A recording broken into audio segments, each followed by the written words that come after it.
दल भितर आमर भागीदारी रहिबा दरकार। बीजेडी सुप्रीमो नवीन पट्टनायक को वरिष्ठ बीजेडी नेता रणेंद्र प्रताप स्वाई 2 दिन तले लिखिथिबा चिठी को नहीं किछि एभली प्रतिक्रिया रखिछन्ति।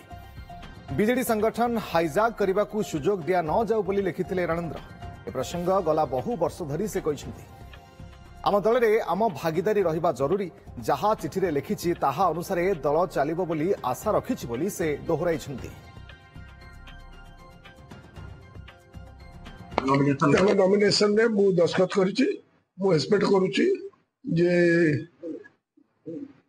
नवीन बाबू जो कार्यक्रम पाई मु चिठी लिखिथिली article of faith with me एटा मु आज कहूने 40 वर्ष होला राजनीति रे मु कहि आछि। विधानसभा भितर बिजू बाबू थिबा अवस्था रे मध्य 90 मसिया तेनु करी दिसे आर्टिकल ऑफ फेथ आदि रे कोनसी जिंस रे डाइल्यूशन हे नै।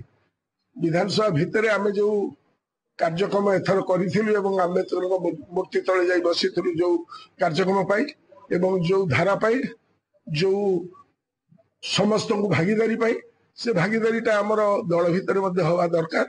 सेही विषय पाई मु ताको पाखरे चिठी लिखिथिली एवं मु एक्सपेक्ट करूची सेही अनुसार हम दल चलिबो।